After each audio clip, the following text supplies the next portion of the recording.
This is Sam from Uniondale, and you're tuning into another edition of the Sam I Analyze Show. Folks, sad news to report on the NBA front, as one of the top 75 players to ever play the game, and one Bill Walton, has passed away. Condolences go out to the Walton family, Portland Trailblazer fans, and Celtic fans as well. Let's analyze.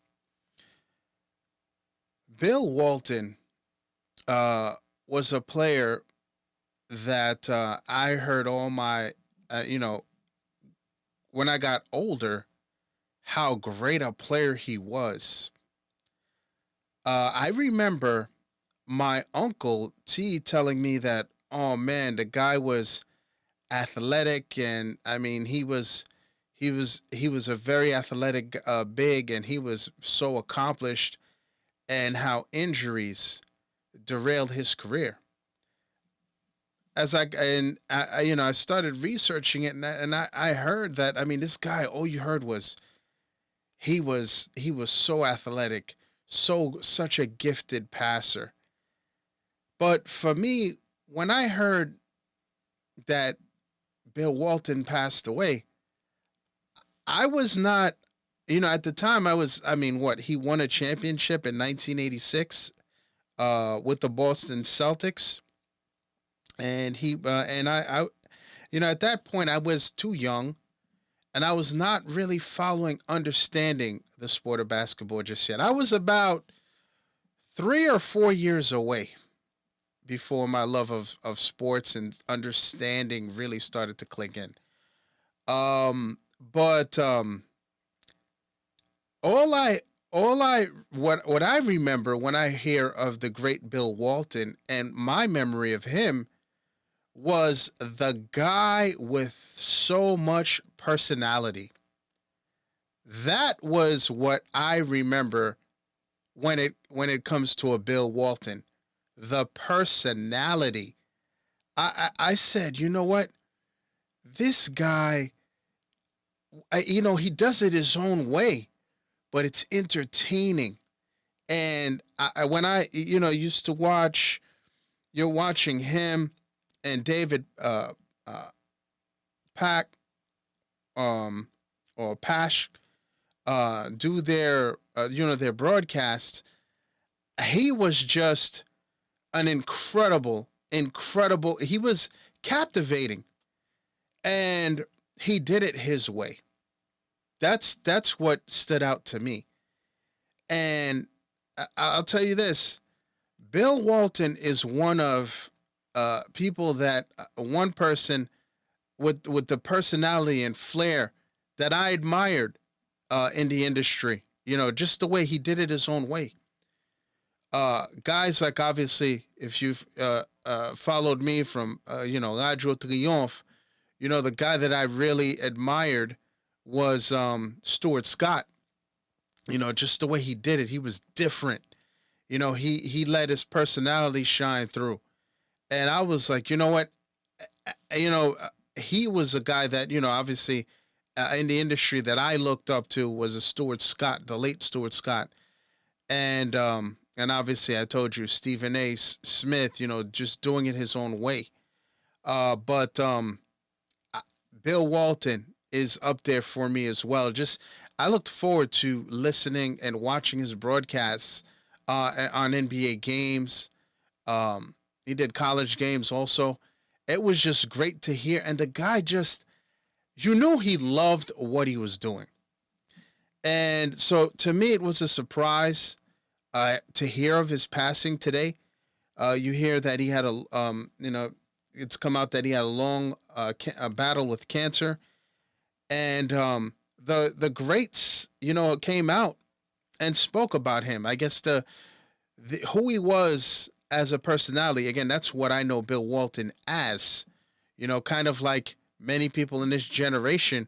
They see Shaq and Charles Barkley doing the NBA telecast. They don't know how great those guys were. A lot of people now in this generation, They're too young. But I mean, this is, I guess, the same with Bill Walton. Now, let's look at the accolades. He was a two-time NBA champion, won one with the Portland Trailblazers in 1977, won one in 1986 with the Boston Celtics. He won he won three times the College Player of the Year, which was it's called the Naismith Award when he was at UCLA. He also in 1978 won an NBA MVP and Sixth Man of the Year for the Boston Celtics in '85 and '86. The guy was a talent all around. He also did win what was it college championships as well with John Wooden when he was at UCLA. He's a he was a two-time NCAA champion with a historic performance of 44 points, where he shot 21 of 22 in the 1973 title game. I mean, and he was inducted into the Hall of Fame in 1993. Again, I didn't have an opportunity to really see him play, but from all accounts, you hear he was Nikola Jokic esque with the passing, the Sabonis's with the passing, but he didn't. He was not the guy putting the ball on the floor like Sabonis, but his IQ, they say, was top of the line, and they say if he hadn't had the injuries, he would have played more than 10 seasons in the league. As I said before, the stars came out. The great Kareem Abdul-Jabbar said, "The world feels so much heavier now." Larry Bird, "It was a thrill for me to play with my childhood idol." And then his broadcast partner and friend in David Pask, he says, "There will never be another Bill." That's what he said about him. There will never be another Bill. I'll tell you, he did it only the way Bill could do it. I found out that he had, not only did he deal with injuries, but he had a speech impediment. I would have never known. I would have never known. That's when you know the guy was born to do what he did with his life after basketball. Just simply incredible, amazing at what he did. Again, I only know him as a broadcaster, really, and obviously I just gave you some of his accolades. But just a true personality and a joy to watch and listen to. And again, condolences to his family, condolences to Portland Trailblazer fans, as well as Celtics fans and NBA fans in general, and those who knew him personally. Now, it's ironic that, we the Boston Celtics tonight clinched their punched their ticket into the NBA Finals. As we speak about a former Celtic. Congratulations to the Boston Celtics for handling their business with a 4-0 sweep. They ended the game with a 7-0 run. Look, the Pacers deserve a lot of credit. Again, they had no Benjamin Maturin. They did not have Tyrese Halliburton. But they competed. And look, if you're an Indiana Pacer, you have a revelation in Nimhard, which is a guy years ago that I wanted the Knicks to draft. Andrew Nimhard. He played well this series. In the last two games, has well over 50 points combined. He stepped up. And I guess, look, even though Indiana got swept, as Rick Carlisle said And the post game, there's going to be different expectations on this team. It's going to be very interesting. But the Celtics did what they had to do. They did what they had to do. Yes, they did. I mean, the Celtics have all the pressure in the world, right? If they didn't make it to this point, they were expected to.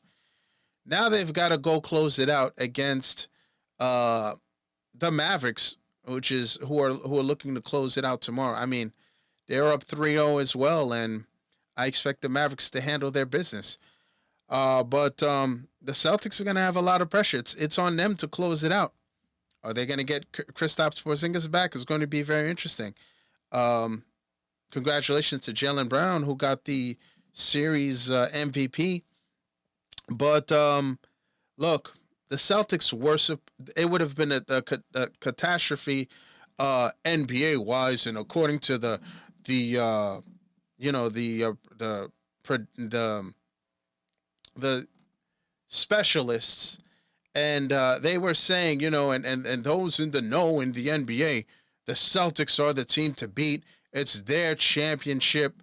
It's championship or bust. So, I mean, right now they've got to where people expected them to go. It's going to be very interesting to see if they can close this thing out. And I think they are going to need a Kristaps Porzingis, in my opinion. Do they get them? Do they get him back? It's going to be interesting.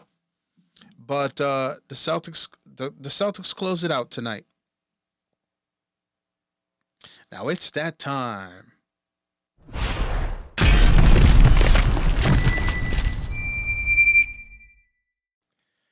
Major League Baseball gets a huge announcement as one of the most controversial umpires in Angel Hernandez is walking away from the game. I'd like to thank you for tuning in, folks. I'm on Facebook at Sam I Analyze, on Instagram at Sam I Analyze, on the app now known as Don't Hit the Mic Sam, formerly known as Le Twitter at Sam I Analyze. Please like, subscribe, share, and you see that notification bell to the right. Please click on that. That will let you know the next time I drop another video. Thanks for tuning in. And as always, à tout à l'heure.